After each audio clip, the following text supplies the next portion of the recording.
नमस्कार दोस्तों, मैं रवि आप सभी का स्वागत करता हूं। दोस्तों, क्या आपको पता है कि ईश्वर को जो मानते हैं उनके जीवन में कितने चमत्कार होते हैं। दोस्तों, मैं आपको बता देता हूं कि उनके जीवन में अनेकों चमत्कार होते हैं, इसीलिए तो वो दिन भर भक्ति में डूबे रहते हैं। तो मैं आज आपको उन 3 चमत्कारों के बारे में बताऊंगा जो आप लोगों के साथ भी जरूर घटित हुए होंगे। अगर आपके साथ भी ये 3 चमत्कार हुए हैं तो आप समझ लीजिए कि आप ईश्वर के नज़दीक जा रहे हो। चाहे आप किसी भी देवी देवताओं की पूजा करते हो, चाहे आप ईश्वर परमात्मा को मानते हो, आपने इस जगत में देखा होगा कि कुछ लोग तो ऐसे होते हैं जो दिन भर नाम जप करते रहते हैं, वो प्रभु का स्मरण करते रहते हैं, लेकिन इसी के साथ साथ उनके जीवन में खुशियां भी बहुत आती रहती हैं। ठीक है, आप लोग उनको देखोगे तो आपको ऐसा लगेगा कि शायद मेरा जीवन भी ऐसा होता।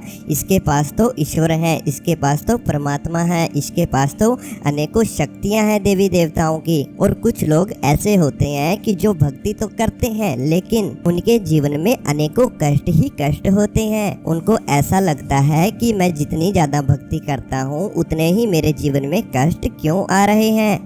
तो दोस्तों, अगर आपने भी कभी ऐसा सोचा है तो आप इस वीडियो को जरूर देखें। दोस्तों, जब ईश्वर आपके नजदीक आते हैं तो सबसे पहला चमत्कार यही होता है, क्योंकि अगर आप भक्ति करते हो और अचानक से आपके जीवन में कष्ट आने शुरू हो जाएं और आप अचंभित हो जाओ कि मेरे जीवन में इतने कष्ट आ रहे हैं लेकिन मैं फिर भी भक्ति कर रहा हूँ, लेकिन जो कष्ट मेरे जीवन में आते हैं वो समय के साथ ही दूर हो जाते हैं और कोई नुकसान भी आपको नहीं हो पाता, लेकिन केवल और केवल वो आपको कष्ट आते हुए ही नजर आएंगे।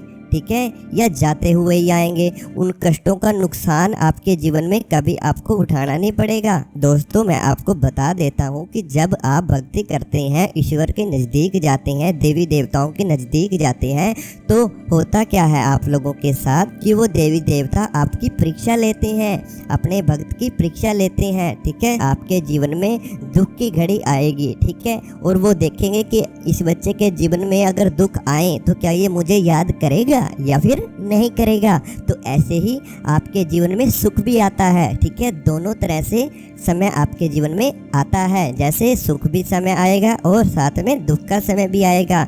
लेकिन जो बच्चा इन्हीं सुखों दुखों में अपने जीवन के भाव घटित करता रहता है, इनको सोचता रहता है, कोसता रहता है, ठीक है, या फिर आप दुख आ गया आपको और आप अपने ईश्वर को, अपने देवी देवता को आप कोसते हो कि मेरे जीवन में कष्ट क्यों आया जब मैं तेरी भक्ति करता हूँ, तो आप विफल हो जाते हो। इसी के साथ अगर आपके जीवन में सुख का समय वो देवता लाते हैं तो वो देखते हैं कि अगर इसके जीवन में सुख ही सुख आ जाए तो क्या ये मुझे याद करेगा। ठीक है, तो अगर आप उन सुखों में घुल मिल जाते हो और ईश्वर को भूल जाते हो तो आप ईश्वर के पास कभी नहीं पहुंच पाते। तो दोस्तों, इस प्रकार का चमत्कार आपके साथ जरूर हुआ होगा।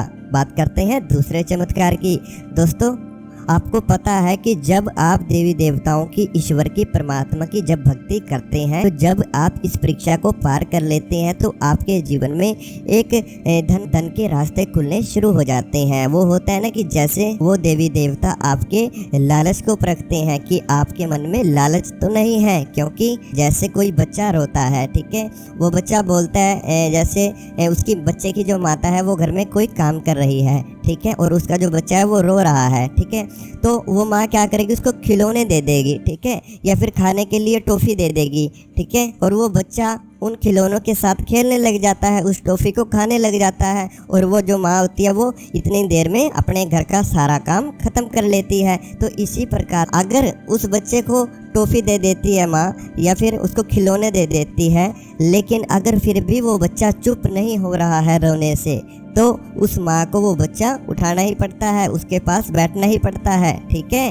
तो ऐसे ही ईश्वर है कि आपने इस कहानी से समझा कि जो वो बच्चा है वो लालच में नहीं आया, ठीक है, वो फिर भी अपनी माँ को पुकार रहा है, ठीक है, तो उस माँ को आना ही पड़ा उसके पास। तो ऐसे ही ईश्वर है, ईश्वर भी आपको लालच देते हैं, ठीक है, आपके जीवन में धन ही धन आ जाएगा। एक हिसाब से उन्होंने आपको कुछ टॉफ़ी दे दी, ठीक है, मतलब कि आप इसको खाते रहो और ईश्वर आप पीछे पीछे होते रहेंगे, मतलब कि बहला देते हैं वो आपको। तो जो बच्चा इस बहावे में आ जाता है, ठीक है, इस धन में घूम जाता है, तो वो ईश्वर के पास नहीं पहुंच पाता। वो बच्चा भी सफल हो जाता है कि जिसके जीवन में धन आ गया, लेकिन वो अपने परमात्मा को, अपने ईश्वर को, अपने गुरु महाराज को नहीं भूला। उसके जीवन में भी परमात्मा उसको प्राप्त हो जाते हैं, क्योंकि एक तो वो हो जाते हैं कि जो धन में ही चूर हो जाते हैं, अपनी इच्छाओं को पूरा करने लग जाते हैं, ठीक है, अपने ईश्वर परमात्मा गुरु को सभी को भूल जाते हैं। और एक वो है कि चाहे उसके जीवन में धन बेशक आ जाए, लेकिन फिर भी वो भक्त अपने ईश्वर गुरु को नहीं भूलता, क्योंकि अपने ईश्वर से और गुरु से ज्यादा प्यार उसको धन से कभी नहीं होगा। तो इस प्रकार का चमत्कार भी दोस्तों आपके जीवन में जरूर घटित होगा अगर आप ईश्वर की भक्ति करते हैं। दोस्तों ऐसे ही जीवन में तीसरा चमत्कार भी होता है। वो कब होता है? जब आपके मन में आपके ईश्वर बस चुके हो और आपके मन से एक ही भाव निकलता हो कि अगर कोई भी इस धरती पर दुखी है तो उसका दुख आपसे न देखा जाए। आपके मन में किसी के लिए घृणा नहीं रहेगी।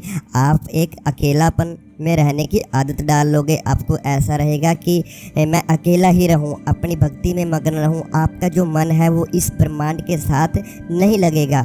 इन ब्रह्मांड की जो वस्तुएं हैं उनके साथ आपका मन नहीं लगेगा। आपका मन केवल और केवल अपने ईश्वर की भक्ति में ही लगेगा, अपने परमात्मा की भक्ति में लगेगा, अपने देवी देवताओं की भक्ति में लगेगा। चाहे किसी को कितनी ही बड़ी खुशी क्यों ना मिली हो, आपको उससे घृणा कभी नहीं होगी। चाहे आप, हाँ, इसके साथ साथ अगर किसी को दुख हुआ है, ठीक है, उसका दुख आपसे देखा नहीं जाएगा। आपके मन में ऐसा आएगा कि शायद मेरे पास कोई ऐसी शक्ति होती जिससे मैं इस बच्चे का दुख दूर कर पाता। जैसे कई बार आप बाजार में जाते हो, बाजार में जाकर आपके आगे जो वो आपके आगे हाथ कर लेते हैं कि मेरे 5 रुपए दे दो, 10 रुपए दे दो। छोटे छोटे बच्चे भी होते हैं, बड़े भी होते हैं, बूढ़े भी होते हैं, ठीक है, वो आपसे भीख मांगना शुरू करते हैं। तो आपके मन में अगर ईश्वर बसते हैं तो आपको उन्हीं के अंदर ईश्वर दिख जाएगा और आप उनकी इज्जत भी करोगे, उनका मान भी करोगे, उनका सम्मान भी करोगे।